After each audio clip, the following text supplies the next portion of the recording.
What's up, ladies and gentlemen? My name is DJCS. Happy Cinco de Mayo, if that is something you celebrate. If not, happy May 5th. In this video, I'm going to be doing something a little different, as you can see from the title, as you can see from the video. I want to give Resident Evil a break just for a little bit, maybe a day or so, because I want to reconfigure my OBS settings so I don't have the issues I had in my last video, the finale for Resident Evil 2, the second playthrough with Claire. Just with the lag issues I was having and stuff like that. I don't want to deal with that when I jump into Resident Evil 3. So I want to make sure that all my settings are correct before we start that game. But as you can see, we are in Red Dead Online.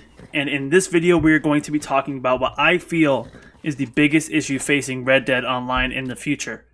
And before we jump into all that, I want to say if you are new here, please subscribe and hit that notification bell. And of course, if you enjoyed this video, please drop it a like. I would greatly appreciate that. Now, I played Red Dead Online when it first came out in beta. I played it for a little bit, but there was not much to do, and there was a lot of glitches and bugs and stuff like that. And there was a ton of griefing going on. So I stopped playing it for a while, but then I heard that, it's not that bad, and there's options you could do to prevent the griefing. So I came back, and I've been playing it now for over a month. But I've been keeping up to date with the game. I watch a guy named Swole TV. He streams Red Dead Online all the time over on Twitch. And he's like one of my go-to guys for everything Red Dead. He's taught me like about the collector's map. He's taught me a lot of different things about the game itself.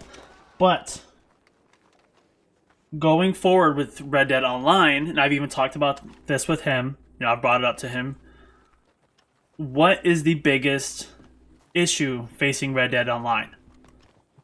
And you might be saying, well, it's the griefing. And there is still some griefing. But there's definitely ways you can get around that. There's a defensive mode, which I guess is kind of like a form of passive mode for Red Dead Online, but you can still use your guns and stuff like that in defensive mode. You can still use your weapons, you can still hunt, you can still do missions, whereas in like passive mode in GTA Online, you can't sell missions, you can't use weapons, you can't do any of that stuff. It's locked. You can't, I think even nowadays, you can't be like a CEO in passive mode, or an MC president in passive mode. So if it's not the griefing, then it's got to be the glitches and bugs, right? No, it's not even that. There are still plenty of glitches and bugs, and if you follow my social media, if you've heard me talk about Red Dead Online before or anything like that, you know that when the camp doesn't spawn in, it pisses me off more than anything. I can't tell you how frustrated I get when I'm out and I'm out hunting animals and I come back and my freaking camp isn't there. But they can fix these glitches in updates, they can patch them, they can do all kinds of stuff with that. That isn't the biggest issue. Because even GTA Online still today has all kinds of glitches and bugs. Don't get me started on the post-ops and the weed vehicles that blow up and Titan that screws up that you can't sell and you lose $5 million worth of CEO crate product. But anyway, that's not the issue. Going forward with Red Dead Online, the biggest issue is going to be the DLCs. Now, I know they've had a few DLCs here and there. They've introduced the roles, the moonshining, the trader, the collector, bounty hunter, and stuff like that. And there's more DLCs to come out. Like there's a rumored photography role, which sounds so amazing. But the biggest issue is the timing of Red Dead Online.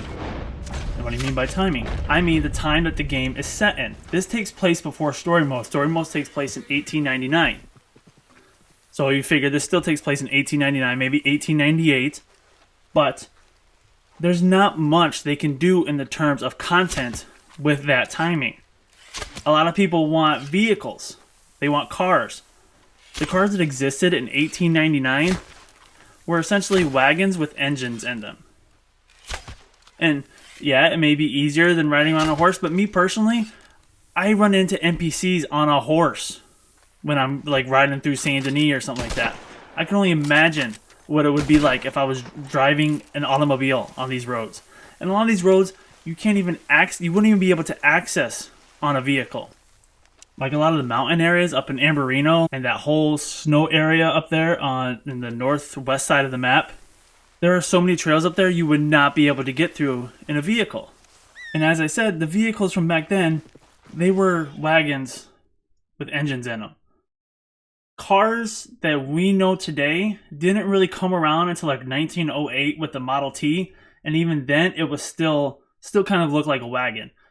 The vehicles that we kind of sort of know didn't really come around to like 1920s, 1930s. And it is a possibility that they could take it from before story mode to after story mode, like they did with GTA Online. When GTA Online first came out, it took place in 2013 before story mode, but as it progressed, it moved beyond story mode. But even still, unless they jump it 40 years, which I highly doubt they're going to do, they are very limited as to what they can add in terms of like transportation. They could add a hot air balloon. They totally could do that.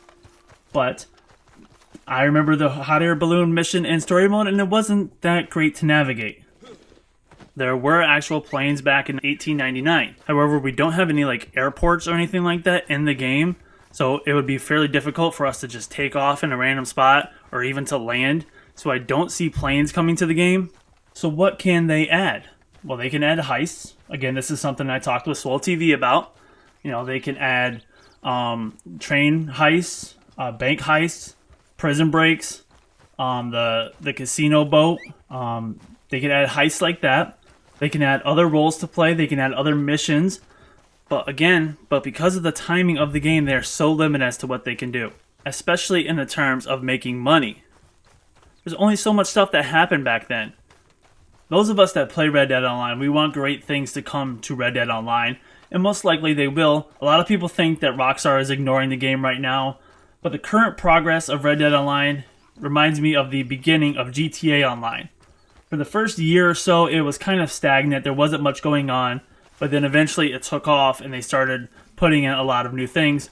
So hopefully that will happen with Red Dead Online. Again, I just don't see or know what possibly they could put in the game that is going to make it thrive like people want it to. Like people want it to thrive like GTA Online has. But that's just my personal opinion. I'm obviously still gonna play the game. I enjoy playing the game. It's very chill, very laid back. It is a completely different vibe than GTA Online. The griefing, like I said, it's still there, but it's not as bad as GTA Online. I actually had somebody help me out the other day. One person saw that I was hunting and came and dropped off a 3-star deer, and then rode away. Just gave it to me. And then I was selling some of my trader goods. And I saw this guy come run up. He was in a posse. He was the posse leader. And I'm like, oh crap, he's gonna blow up my wagon or whatever. But he just rode along me the whole time and kind of escorted me until I sold it. Griefing doesn't happen as much in Red Dead Online as it does in GTA. Possibly because we don't have the weaponry that GTA Online has. Like we don't have Mach 2 oppressors and Deluxos and jets and stuff like that. And I think people who play Red Dead Online understand that it's more of a grind, and it's not as easy to defend yourself or whatever in Red Dead Online as it is possibly in GTA. They just understand the grind more. Those who play Red Dead Online, they get it. They understand. Some of them, not all of them. I can't speak for everybody. But again, that's just my thoughts. My opinion on what the biggest problem facing Red Dead Online is for the future. That is going to do it for this video. If you guys have enjoyed it, please drop it a like. I would greatly appreciate that. If you are new here, please subscribe and hit that notification bell so you can be notified every time I upload a video. But with all that said and done, guys, my name is DJ CS. Have a good one, and I'll see you in the next video. Later, dudes.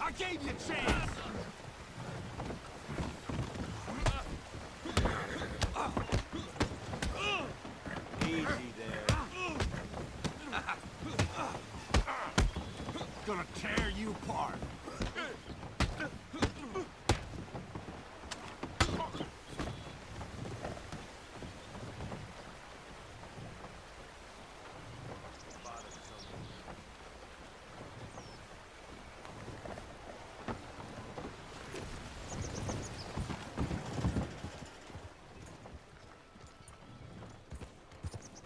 It would do my heart a world of good to see that gun back in its holster.